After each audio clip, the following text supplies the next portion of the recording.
Hello everyone, welcome back to our YouTube channel once again. आप सभी का chemistry का पेपर बहुत अच्छा गया होगा, उसके लिए पहले से ही कॉन्ग्रेचुलेशंस।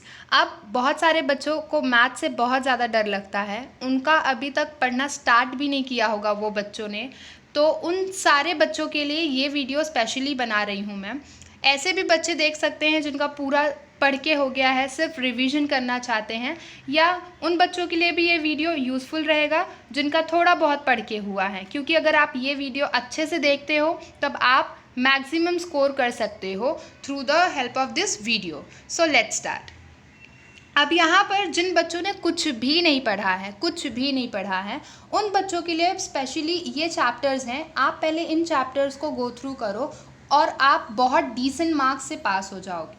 ठीक है, देखो मैं बिल्कुल भी प्रमोट नहीं करती कि आप लटक के पास हो जाओ। ठीक है, मैं ये चाहती हूँ कि सारे बच्चे अच्छे मार्क्स से पास हों, लेकिन एज़ यू नो कि सिचुएशन बहुत सारे बच्चों के घर में अच्छी नहीं थी इस साल, तो बच्चों को पढ़ाई करने में बहुत ज़्यादा प्रॉब्लम हुई है। तो ऐसे बच्चे जिन्होंने कुछ भी नहीं पढ़ा है वो इन चैप्टर्स को पहले कर सकते हैं। जैसे पहला चैप्टर आपको दिख रहा है मैथमेटिकल लॉजिक। ठीक है, पहला चैप्टर आपको दिख रहा है मैथमेटिकल लॉजिक, जिसका वेटेज है 8 मार्क्स का विथ ऑप्शन। ठीक है, second chapter is trigonometric function 10 marks का। अब यहाँ पर देखो, ट्रिग्नोमेट्रिक फंक्शन से बहुत सारे बच्चों को डर लगता है, लेकिन यहाँ पे सिर्फ 3 एक्सरसाइज है, 3.1, 3.2, 3.3। 3.1 में सिर्फ 3 क्वेश्चंस हैं, 3.2 में तो बहुत इजी है, पोलार कोऑर्डिनेट से कार्टेशियन कोऑर्डिनेट में, और ऐसे आपको करना है। और थर्ड वाले में आपको कुछ प्रूफ दिया है बस, और कुछ भी नहीं है। और यहाँ पर 3 थ्योरम्स है, 3 प्रूफ है, वो बहुत डेफिनेटली एग्जाम में उसमें से एक ना एक थ्योरम पूछा ही जाता है। ठीक है, third chapter is linear programming, जो 4 मार्क्स का वेटेज है। इसमें से एक क्वेश्चन आता है 4 मार्क्स के लिए, हमेशा इसमें से एक ना एक क्वेश्चन आता है 4 मार्क्स के लिए, जो है मैक्सिमा और मिनिमा वाला क्वेश्चन। ठीक है, यहाँ पे सिर्फ आपको 3 एक्सरसाइज है, जिसमें से एक एक्सरसाइज रिड्यूस्ड है। 7.1 बहुत ही चिंदी है, एकदम कुछ भी नहीं है उसमें, उसको भी करके जाओ, शायद 1 मार्क्स के लिए आ जाए। लेकिन इसका 4 मार्क्स का वेटेज है, तो 4 मार्क्स का एक क्वेश्चन इस पर आता ही आता है, जो ग्राफ वाला क्वेश्चन है। इस बार इसमें वर्ड प्रॉब्लम्स जो होती हैं वो भी नहीं है, तो बहुत ईजी बन चुका है लीनियर प्रोग्रामिंग। ठीक है, तो अब आप अगर मैथ्स 1 का इन तीनों चैप्टर का टोटल देखोगे तो 22 मार्क्स का टोटल आपको मिल रहा है। ठीक है, मूविंग अहेड, मैथ्स 2 में सिर्फ 4 चैप्टर करने हैं। First one is differentiation, 9 marks के लिए। डिफ्रेंसिएशन थोड़ा सा बड़ा है, लेकिन बिल्कुल भी टफ नहीं है, सिर्फ कुछ 10-12 फॉर्मूलाज आपको लर्न करने हैं और डिफ्रेंसिएशन आपका हो जाएगा। डिफ्रेंसिएशन इसलिए बोल रही हूँ क्योंकि अगर आप मैथ्स 2 में डिफ्रेंसिएशन नहीं करते तो आगे के चैप्टर्स आप नहीं कर सकते हो। समझ में आ रहा है? क्योंकि differentiation is the basic of maths 2। Okay, and second chapter is application of derivative which is for 9 marks. Okay, application of derivative में सिर्फ 2 एक्सरसाइज है, बिल्कुल भी इजी है, बहुत इजी है। उसमें से आपको वो जो टेंजेंट वाला एक क्वेश्चन आता है वो एकदम अच्छे से करके जाना है, और जो वर्ड प्रॉब्लम्स आती हैं एप्लीकेशन ऑफ डेरिवेटिव में से वो एकदम अच्छे से करके जाना है। ठीक है, 2 एक्सरसाइज रिड्यूस्ड है, उसमें से कुछ भी नहीं करना है। Probability distribution is for 5 marks, only 1 exercise is there, and binomial distribution का भी सेम है जैसे प्रोबेबिलिटी डिस्ट्रीब्यूशन है। ठीक है, यहाँ पर अगर आप देखोगे टोटल आपको दिख रहा होगा 28 मार्क्स का टोटल आपको यहाँ पर दिख रहा है। तो अगर आप ये चैप्टर्स मैथ्स 2 के पढ़ते हो तो आपको 28 मार्क्स इजीली मिलते हैं। ठीक है, अब अगर मैं मैथ्स 1 और मैथ्स 2 के ये 7 चैप्टर हैं, 15 चैप्टर आपको टोटल है मैथ्स 1 और मैथ्स 2 के, लेकिन यहाँ पे सिर्फ आपको 7 चैप्टर्स बोल रही हूँ, हाफ से भी कम, सिर्फ 7 चैप्टर्स आपको मैं पढ़ने के लिए बोल रही हूँ। उसमें अगर आप 22 + 28 करोगे तो 50 मार्क्स, आउट ऑफ 80 आपको 50 मार्क्स मिलता है, जो बहुत डिसेंट स्कोर है ऐसे बच्चों के लिए जिन्होंने कुछ भी पढ़ाई नहीं की है, या फिर जिन्होंने कुछ पढ़ाई की है। ठीक है, लेकिन मैं बिल्कुल भी प्रमोट नहीं करूंगी जिनका पूरा हो गया है, वो आप रिवीजन पे ध्यान दो। आपके लिए आगे कुछ क्वेश्चंस हैं जो इम्पॉर्टेंट है, वो मैं आपको बताऊंगी, तो आप एंड तक बने रहो, तो आपको समझ में आएगा कि एग्जैक्टली मैं बोलना क्या चाहती हूँ। ठीक है, अब सेकेंडली, सबसे पहली बात तो थ्योरम्स। मैथ्स में थ्योरम्स 7 से 8 मार्क्स के लिए फिक्स होते हैं, 7 से 8 मार्क्स के लिए थ्योरम्स आते ही आते हैं। और मैं सिर्फ आपको ये हवे में बात नहीं कर रही हूँ, पहले के क्वेश्चन पेपर्स आप देखो तब आपको समझ में आएगा कि हर एक साल 7 से 8 मार्क्स के लिए, एटलीस्ट 7 से 8 मार्क्स के लिए थ्योरम्स आते ही आते हैं। सो आपको डिफरेंशिएशन, इंटीग्रेशन, डेफिनाइट इंटीग्रेशन, फिर ट्रिग्नोमेट्रिक फंक्शंस, इन सब के थ्योरम्स करने। वेक्टर के थ्योरम, लाइन एंड प्लेन के थ्योरम्स कर सकते हो, लेकिन वो कुछ ज़्यादा कंफ्यूजिंग है, थोड़े से टफ पड़ते हैं उसके कंसेप्ट समझने में। तो आपके पास उतना टाइम नहीं है कि आप एक चैप्टर में अपना पूरा टाइम लगा दो। तो इसके लिए डिफरेंशिएशन जितने भी मैंने आपको पहले बताए हैं नाम, वो आप कर सकते हो, ठीक है। सेकेंडली, आपको जितने भी एक्सरसाइज में जिन बच्चों का कुछ भी नहीं हुआ, जो चैप्टर्स मैंने अभी अभी बताए हैं, उन सारे चैप्टर्स के एक्सरसाइज के सारे क्वेश्चंस आपको सॉल्व करना है। सिर्फ देखना नहीं है, सिर्फ देखना नहीं है। आप अल्बर्ट आइंस्टाइन नहीं हो कि आप सिर्फ देख लोगे और आप देखोगे और आपको समझ में आ जाएगा, हाँ नीचे जा रहा है, ऊपर जा रहा है, वॉटेवर, ठीक है। तो आपको सॉल्व करना है। बुक लो, पेंसिल लो, पेन लो, स्टार्ट करो सॉल्व करना। नहीं किया है, अभी से स्टार्ट करो, ठीक है। फिर उसके बाद आपको प्रॉपर्टीज़ ऑफ डेफिनाइट इंटीग्रेशन, कुछ 15 से 16 प्रॉपर्टीज़ हैं, शायद नहीं 10-12 प्रॉपर्टीज़ हैं डेफिनाइट इंटीग्रेशन में।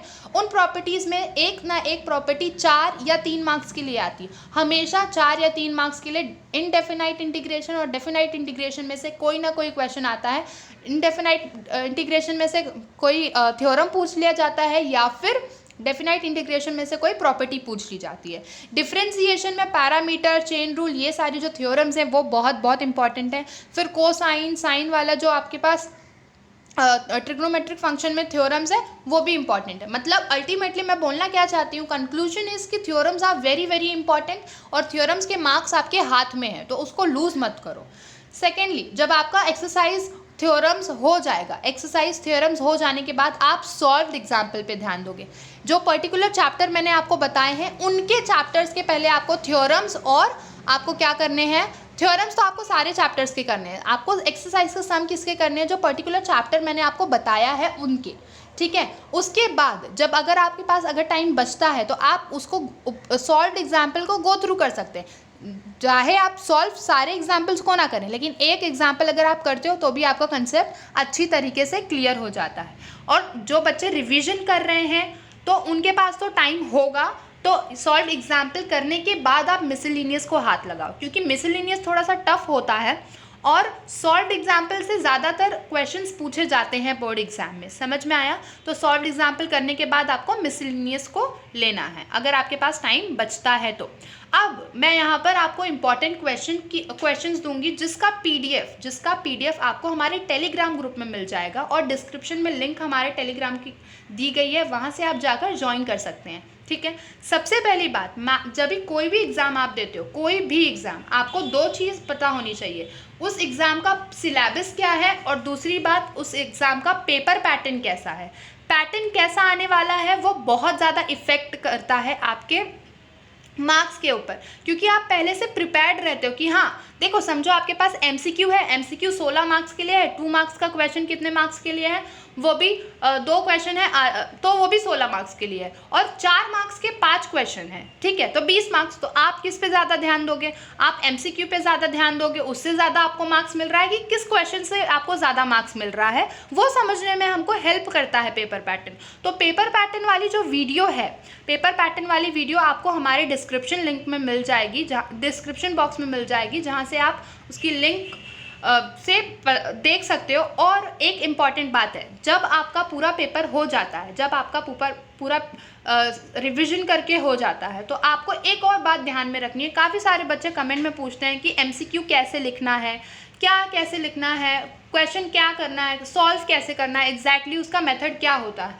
तो उसके लिए भी एक हमारे चैनल पे वीडियो अपलोडेड है, जिसका नाम है पेपर प्रेजेंटेशन। सुना है इस चिड़िया का नाम आपने कभी? तो इस चिड़िया के वजह से आपके काफ़ी ज़्यादा मार्क्स कटने से बच सकते हैं, और काफ़ी अच्छे मार्क्स आप स्कोर कर सकते हो। So next, moving towards important question, उसकी पीडीएफ आपको टेलीग्राम ग्रुप पे, यस यहाँ पर देखो, ये जो पूरा पीडीएफ है वो सिर्फ इम्पॉर्टेंट क्वेश्चन से भरा हुआ है। क्वेश्चन नंबर 5 आप देख सकते हैं। क्वेश्चन नंबर 5 जो है इम्पॉर्टेंट है। अब यहाँ पर आपको हम देंगे, यहाँ आपको पेज नंबर अवेलेबल है यहाँ पे साइड में, जो पीडीएफ आप खोलोगे तो आपको पता चलेगा, ठीक है। अभी यहाँ पे देखो example number 2, this is important, ठीक है। तो इस तरह से आपको करना है। Question number 1, construct the truth table for each of the following statement patterns. इसमें सिर्फ 1 2 3 4 5 1 2 3 4 नहीं करना है, 4, 5th और 6th। देखो 5th और 6th जो मैंने दिया है वहाँ पर, वो ज़्यादातर ऐसा प्रोबेबिलिटी है कि पूछा जा सकता है, ठीक है। एकदम से चिंदी क्वेश्चन आपको नहीं पूछने वाले हैं। a+b द होल स्क्वायर तो आपको पूछेंगे नहीं, तो आपको इस जो पीडीएफ में है उस पीडीएफ में आपको इंपॉर्टेंट क्वेश्चंस मिल जाएंगे, सारे के सारे चैप्टर्स आपको इसमें मिल जाएंगे। और ये पीडीएफ आपको मिलेगा हमारे टेलीग्राम ग्रुप पे, तो फटाफट से जाइए और ज्वाइन करिए, ठीक है। पढ़ाई करना नहीं स्टार्ट किया है अभी भी तो स्टार्ट कर लीजिए, आपको आपका ही फ़ायदा होगा। एंड यस, किसी भी बात की चिंता मत करो, सिर्फ मैथ्स पे फोकस करो, बहुत अच्छा जाने वाला है आपका paper for sure. And yes, all the best. Thank you for watching.